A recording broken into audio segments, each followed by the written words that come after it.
Amigos de 18 minutos, bienvenidos a su programa. Hoy nos acompaña una gran invitada, pero antes me quiero presentar. Soy Francisco Rodríguez Aguirre, presidente de Smart Speakers, el principal buró de conferencistas de Latinoamérica. Me acompaña mi amigo Poncho. Hola Pancho, ¿cómo estás? Muchas gracias. Yo soy Alfonso Ibarra, presidente de MPI Capítulo México, y me da muchísimo gusto estar con ustedes el día de hoy. Gracias por la invitación, Pancho. Bueno, pues voy a presentarles a Claudia Aparicio, quien es fundadora de Mente X y además es la fundadora de Singularity University en Colombia. Gusto estar con ustedes, sobre todo hablando de transformación y de esa relación que hay entre la tecnología y las personas, que es algo que me apasiona mucho. Gracias por invitarme.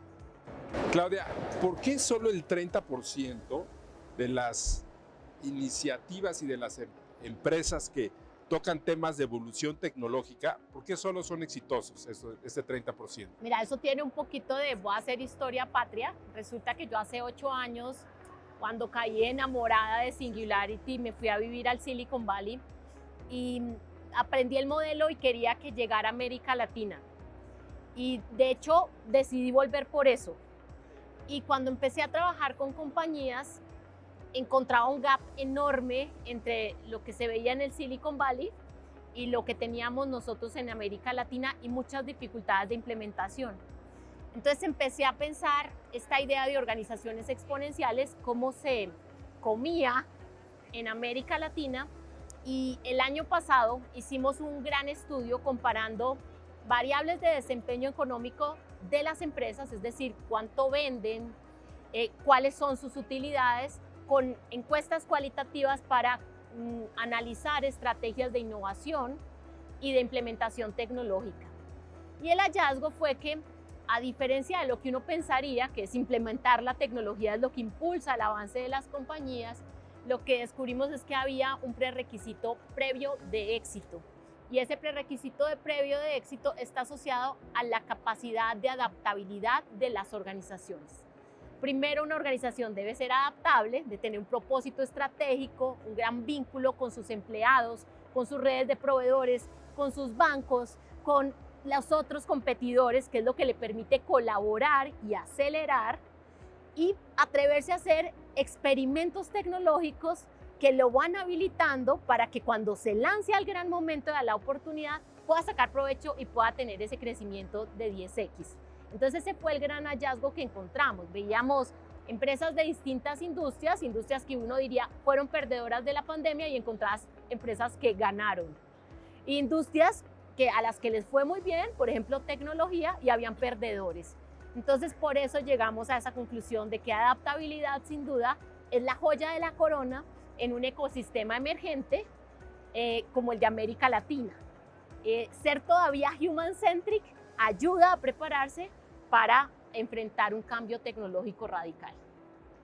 Muchas gracias, Claudia. Oye, y desde tu perspectiva, ¿cuál sería tu consejo para que nuestras organizaciones podamos llevarlas hacia ese camino de innovación? Yo creo que las organizaciones tienen que, desde sus niveles directivos, hacerse una pregunta muy fuerte respecto a qué tan dispuestos están para vivir ese cambio. Porque digo usualmente que es como si las empresas tuvieran el plan A y el plan B. Y digo que a veces todos sabemos cuál es el plan A, pero lo tratamos como el plan B. Y eso hace que muchas iniciativas fracasen. Entonces, lo que yo he visto es que para las organizaciones que están empezando, arrancar con una estrategia desde la dirección hacia abajo facilita que una vez que los equipos se empoderen, las cosas pasen. Esa es la experiencia que tengo. Hay industrias donde no hay tiempo. Hay industrias que están viviendo cambios radicales, por ejemplo, como el sector financiero. Allá hay que hacer los dos al mismo tiempo porque o cambias o desapareces. Necesitas arrancar abajo y arrancar arriba y comprometerse con el tema. Y si ves que tal vez no estás dispuesto a hacer, mejor hacer innovación abierta y saber que internamente no lo vas a lograr, pero tienes capital, puedes invertir en startups, puedes colaborar con ellas y puedes utilizar la capacidad que tienes en el mercado para traer nuevos productos y servicios desde afuera. ¿Cuál es el proceso más efectivo para la innovación, Claudia? No hay una, o me encantaría tener una respuesta única. Lo que le digo a mis amigos es que depende mucho cuál es el ajedrez que tienes por delante. Y me gusta decir que hay 4 jugadas estratégicas. La primera es, puedes jugar a la liga de la excelencia. Hay organizaciones que son la mejor de su industria y que a veces se dan el lujo de decir, quiero seguir siendo lo mismo. Piensen en educación, las Ivy League, ¿no? Harvard o Stanford. La gente va a querer seguir yendo, las matrículas siguen incrementando y estas organizaciones pueden seguir siendo las mismas solo pensando en todo el tema de aligerar sus activos físicos y de cómo hacen sus procesos de innovación y desarrollo, porque hoy en día son procesos más globales y hacerlo desde adentro es peligroso. Luego, organizaciones que están apostándole a la transformación digital, pero transformación digital es apenas hacer las cosas más baratas y más rápidas. Entonces son estrategias de mediano plazo en donde te puedes dar el lujo de tener un equipo interno que asuma esa responsabilidad y avanza allí. Y después digo que hay disruptores. Esos disruptores tienen que ser, como dicen acá en México, quemar los barcos. Si voy a quemar los barcos, toda la organización se tiene que lanzar y tiene que ser un proceso transversal. Y por último, hay otras organizaciones que digo yo que son más luteranas, ¿no? Y dicen, voy a jugar con la estrategia y hacer un poco lo que yo contaba antes y decir, voy a tener un equipo de inversión buenísimo, en la dirección estamos comprometidos, estamos poniendo dinero para que pasen las cosas y el resto de la organización puede estar tranquila mientras que apostamos al futuro a partir del capital de riesgo. Entonces son muchas jugadas que tienen que ver con a qué velocidad se transforma una industria y cuáles son las capacidades internas que tiene cada organización para jugar el ajedrez que quiere jugar. Muchas gracias, Claudia. Oye, y desde tu perspectiva, ¿cómo nos recomiendas potencializar el liderazgo exponencial en nuestras organizaciones? Es algo que me emociona mucho, que es algo que estamos explorando hasta ahora. Nosotros le decimos a eso los Future Ready Skills. Normalmente las habilidades y las competencias que tienen las organizaciones están muy enfocadas en relaciones interpersonales y trabajo en equipo y gestión, ¿no? Pero hay que traer un nuevo set de competencias que en mi caso pensamos que son creatividad, adaptabilidad y reflexividad, es decir, capacidad de ver el futuro para poderse adelantar, porque el futuro va muy rápido, entonces si no tienes líderes visionarios no ocurre.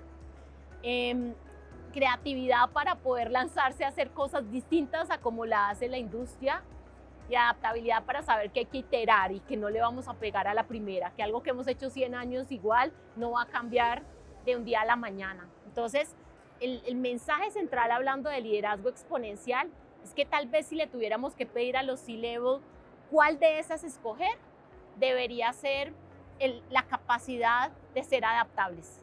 Es una competencia que no aparece porque en la lógica nuestra de organizaciones más verticales, el jefe siempre tiene la razón, así que adaptabilidad no existe en el catálogo de competencias y si los líderes no son capaces de liderar ese nuevo entorno, van a seguir su 80-20 va a seguir siendo gestión y un pedacito de innovación y lo que queremos es que sea 80 innovación y futuro y 20 gestión en organizaciones que ya andan y que son exitosas per se.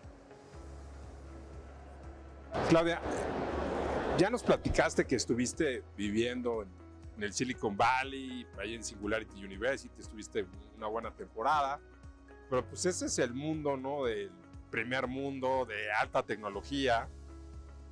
Tú eres colombiana, nosotros somos mexicanos. ¿Cómo se lleva a cabo, ya, o sea, en la realidad, una estrategia de innovación en los países como los nuestros, ¿no? O sea, ¿cómo le haces cuando no tenemos ese nivel de tecnología, ese nivel? Pues fíjate que yo pienso que el primer aprendizaje es que necesitamos transformar nuestro mindset. Esa idea de que hay early adopters y nosotros en América Latina después vamos y usamos lo que ya otros aprendieron y lo traemos a nuestro mercado, ya no da tiempo porque estamos en mercados globales en donde se están rompiendo de manera profunda las industrias. Te voy a dar un ejemplo. El SAP es el estándar más importante que mide el ranking de las empresas más grandes, las 500 empresas más grandes de Estados Unidos. Y está dividido en distintos segmentos, básicamente en 11 industrias, ¿no? Hoy tecnología es el 40% del S&P, ya es el 40%, pero lo más interesante es que cuando haces doble clic en tecnología, empiezas a descubrir que ya no es IBM y ya no es Apple, sino que es una HR Tech, es una EdTech, es una FinTech, es una PropTech. Entonces, lo que quiero decir es, las bases de las industrias están revolucionadas todas, excepto unas que tienen un poquito más tiempo, que es servicios públicos y energía, que tienen que transformar completamente las infraestructuras para poder avanzar, ¿no? Entonces, lo que quiero decir es, primero, no hay tiempo, hay que hacerlo ya, y hay distintas maneras. Y quiero traer un ejemplo que me ha apasionado mucho, y es el caso de Argentina, ¿no? En este momento, Argentina es la joya de la corona latinoamericana en tecnologías avanzadas, que es una vertical que se llama Deep Tech. Deep Tech. Son básicamente tecnologías que revolucionan la base de las industrias porque están apalancadas en ciencia, ¿no?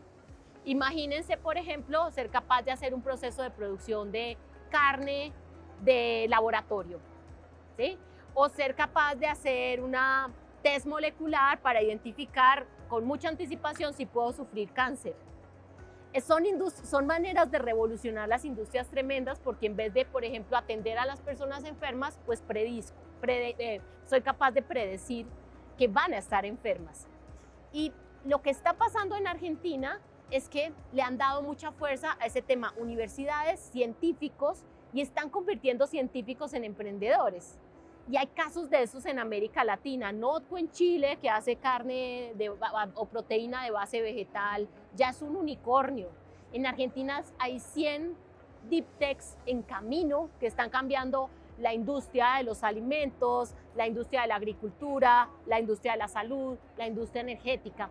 Entonces el mensaje que quiero decir es, ya no tenemos disculpas para decir que el Silicon Valley y nosotros tenemos que trabajar en nuestro cambio de mentalidad. Tenemos que invertir en nuestra región porque tenemos un set de unicornios tremendos que están haciendo y la realidad es que no son nuestros. Nuestros founders son latinoamericanos, pero los inversionistas latinoamericanos no están invirtiendo en ellos.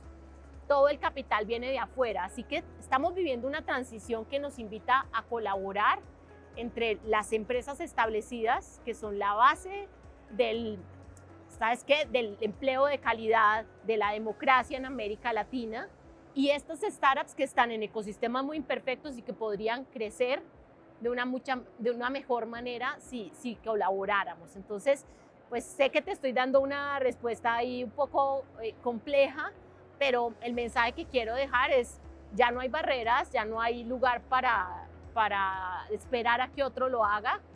Y América Latina es una región muy abundante y muy rica que no se puede dejar pasar esta oportunidad que es realmente disruptiva y radical. Y donde si no lo hacemos ahora, posiblemente no nos podamos recuperar del gap que se está creando. Y sobre todo que hacia allá vamos, ¿no? Eso es una realidad. Sin embargo, Claudia, ¿cuál sería tu consejo cuando las empresas o directores emprenden alguno de estos proyectos de innovación y que no jala? ¿Qué hacer para que no baje la moral y que se mantenga el objetivo a alcanzar? Yo creo que las compañías, nosotros, todos los que hemos sido educados en el mundo de Singularity, decimos que el propósito de transformación masiva es la estrella polar, ¿no? ¿Qué es eso que hace tu compañía? ¿Qué es ese problema que quiere resolver tu compañía? Que te entusiasma, que podría cambiar el juego en el mundo, que puede transformar significativamente la vida de personas. No simplemente ser el más grande de la industria, es cómo puedo, por ejemplo, en el caso de mi compañía, yo digo, ¿cómo puedo impulsar la evolución tecnológica de las empresas? Eso es lo que nos hace levantarnos todos los días. Y eso hace que tú, en vez de trabajar en cómo, trabajes en qué. Entonces, en vez de decir, voy a hacer un proyecto, lo que estás resolviendo es una gran pregunta. Cuando uno empieza a trabajar en preguntas y se equivoca, siempre es ganador. porque siempre te estás diciendo, no le pegamos esta vez, pero aprendí esta parte y voy a construir sobre esta nueva parte. Creo que lo que pasa con las empresas es que estamos tratando a veces la innovación como si fuera un proyecto, ¿no? Y un proyecto está limitado en el tiempo y tú quieres que tenga resultados en el corto plazo y si no se dan, pues te desilusionas y los clausuras, ¿no? Y digo yo, Roma no se construyó en un día. Roma perduró hasta que cumplía cada una de esas metas. Estamos pidiéndole a los equipos que transformen radicalmente las bases sobre las cuales las industrias están construidas y tenemos que darles tiempo para que lo puedan lograr. Una manera de eso es sacar los proyectos afuera, darles recursos propios, darles capacidades propias, pero yo creo que una crítica es que los equipos directivos entiendan que son parte del plan B y no del A, que realmente haya una implicación en el largo plazo. Y una cosa que me ha parecido muy interesante es que siento que las compañías que todavía tienen propietarios tienen que usar ese asset. Llevamos un montón de tiempo hablando en términos de gestión empresarial, en decir que las familias deben separarse de la gestión de las organizaciones. Pero los managers son cuidadores de la gestión y del status quo. Quien tiene el ADN emprendedor son los dueños, son las familias. Entonces, en estos momentos de cambio, traer ese liderazgo para que sean las familias las que son capaces de tomar esas apuestas, de asumir el riesgo, las que impulsen las agendas de innovación, puede ser muy estratégico y de hecho yo veo que las terceras generaciones están muy implicadas en todos estos movimientos, por ejemplo, de capital de riesgo y me parece que es una estrategia que puede servir mucho. Claudia, ya estamos llegando a los 18 minutos, pero me gustaría hacer una última pregunta. ¿Cómo te das cuenta que tu industria empieza un proceso de disrupción, de transformación, antes de que pues, ya te rebasen y desaparezcas, ¿no? Muy importante porque a las industrias les gusta mucho irse a ver con los mismos de la industria, entonces está uno comparando con sus pares y como yo digo, viene el tsunami y están todos los mismos ahí debajo, igual a todos se los va a comer la ola. Una startup, ¿no? Con una nueva idea y ¡fum!, ¿no? Entonces, una estrategia que yo he usado mirando SIP y tendencias es ir a mirar en el mercado y decir cuáles son las tendencias de este año, cuál es la tasa de crecimiento interanual de esas tech, de esas fintech, edtech, proptech, para que puedas saber cuál es el tamaño del mercado, cuál es la valoración en el futuro cercano. Si ves que eso se está poniendo muy acelerado, viene el tsunami y hay que actuar. Entonces, dejar de pensar en el mercado local y estar mirando las tendencias globales en términos de inversión. Si la cosa va bien, es porque hay mucho dinero que está girando en torno a impulsar esa transformación y esa es una gran señal para seguir. Perfecto, Claudia, pues muchísimas gracias. Lamentablemente ya se nos acabó el tiempo. Amigos de 18 minutos, muchas gracias por acompañarnos. Su amigo Francisco Rodríguez de Smart Speakers les agradece. También Mundo Ejecutivo y Alfonso. Muchísimas gracias, Pancho. Muchas gracias a todos y los esperamos en la próxima. Gracias a todos, un placer haberlos acompañado. Gracias.